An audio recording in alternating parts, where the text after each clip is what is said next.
Welcome back. There's a lot of commotion right now between the Maryland and Delaware schools, but we have covered the Henlopen and South, both Bayside conferences. So what is next? Yep, you got it, the Henlopen North.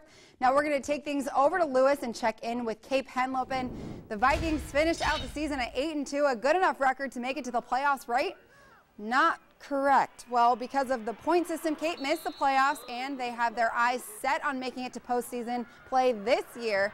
But there are some big shoes to be filled at the quarterback after graduating Tavon Scott, running back Javon Curry, and they were the ultimate dynamic duo back there. Now there are a few players battling it out for the quarterback spot up there at Cape. Now another big area of emphasis has been the offensive and defensive line, but make sure to look out for D-line and O-lineman Brandon Nixon and tight end Brent Reed to have big seasons.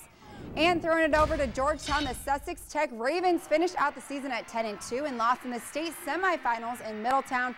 The Ravens lost a lot of talented players from last year, including three-time All-State running back Kenai Kane, slot receivers Jamont Matthews and Travis Quillen. Also, running back Xavier Drummond, but good news, Justin Hill will step in at quarterback, and keep an eye out for Patrick Griffin, who is taking over at running back.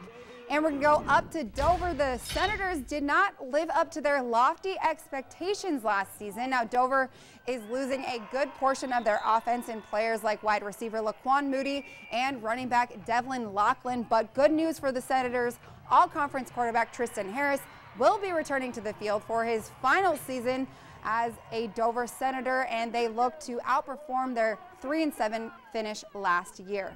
And down the road at Camden, Caesar Rodney had a rough season last year, finishing at 2-8, perhaps the biggest loss in not returning all-conference running back Jordan Downs. But some good news is that they will be returning quarterback Brian Lewis, standing at 6'2", and they will also be returning fullback Michael Clavier, so expect some big things out of those two on offense.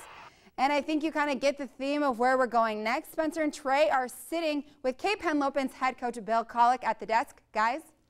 Coach Collick, thank you so much for joining us. We were just talking. You guys started out the season so great, got to 8-0, and that Sussex Tech game, so many people there. That was probably the most attendance I've seen at a high school game in a long time. Do you think your kids kind of built that game up so much that they kind of ultimately lost sight of what was actually going on? And also the Sussex Central loss, you think that had anything to do with it after that?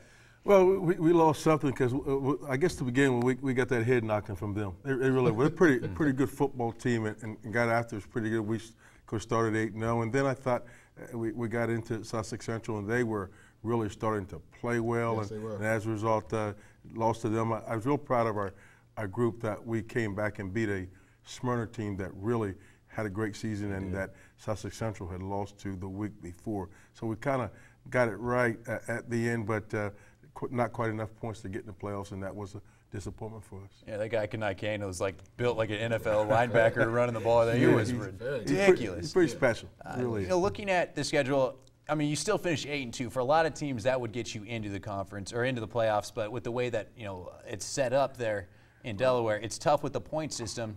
Do you start looking at that and maybe try and adjust that similar to the way that college coaches do their RPIs and stuff and start scheduling and maybe try and control that a little bit differently this year? You know what I always say to our kids? If you can win the conference championship, you can get in it. And we've won some games. We won 35 games the last 5 years there, but we have not won the conference championship. So if you take care of that business, I think everything else takes care of itself. Coach, you graduate Tavon Scott, your quarterback. He was a great arm in that system. You also graduate Javon Curry, and one of my personal favorite guys, William Gibbs, a huge kid that just ran the ball like a madman. You know, those are guys that you have to replace. How do you go about doing that? And how do you – Weberg as well, Jason Weberg, one of the best wide receivers in the conference. Yeah, it's tough, and, you're hopeful that the kids that played at the JV level can step up. You know, when we were at Delaware State, we lost John Taylor. We had a kid come in and break his record. So we're looking for that. You know, I listen to a lot of these guys. They say they're getting transfers. I must be doing something wrong because I'm not getting any. I'm not getting any. Well, when we're done, we'll make sure to exchange numbers. Maybe you can pick up some tips on how you saw it. I'd like to do that. Well, one of the guys, or one of the positions that's important right now for you guys, obviously, is that quarterback slot. You had a scrimmage today. Did it kind of clear things up for you? You know, and I wish it did, but it didn't. You know, we have a kid who was a freshman quarterback and the starter, and now he's a sophomore. And then we have a kid who was the JV quarterback and was a junior, and another kid who's been around. They all did some good things. So we still are not where we want to be with that, and we scrimmage Middletown and Lake Forest this week, and I call it at fastball pitching. So we'll find out a little more about it. Yeah, you're going to get a little baptism by fire with those teams. So. I wouldn't tell my starter on live TV as well. How about that? Thank you so much for joining us, Coach. Right now, we're going to toss it back over to Angela to give us a couple more previews on the Henlopen North. All right, well, thanks, guys. We're actually going to take it to Georgetown to start off the second half of the Henlopen North. First up, Sussex Central. The Golden Knights lost 16 seniors heading into this upcoming season and could be looking to fill practically every position on the field. Now, they'll be finding new talent at quarterback for Almonte Clayton, and running back Sean Savage. I kind of want that last name. Now, the Golden Knights won their last 4 games to even out their schedule at 500. This year's season takes off against Laurel at home on September 10th at 7 p.m. And moving over to Woodside, the Polytech Panthers finished out their year at 4-6, not quite like their basketball season, and they graduated talent like Gabe Brown at running back and Cody Stevens at wide receiver and DB. But luckily for the Panthers, they'll be returning quarterback Jason Brigby, who's back for his 3rd year on varsity. This offense will run through him, and it all starts on September 11th on the road at Appoquinimink at 7 p.m.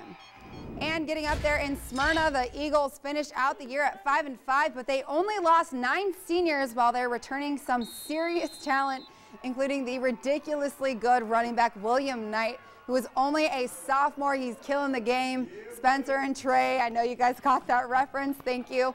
And including Knight, the Eagles will also be returning junior quarterback Nolan Henderson. They open up their season at home on September 11th against Del Castle at 7:30 p.m. Now that wraps up all of the conferences, but I know that all of you at home and everyone in the studio has all been waiting for our power rankings. How will your team rank amongst others? Find out when we return. Keep it right here. This is Perez Nichols, quarterback for Law High School, and you're watching Delmarva Sports Insider.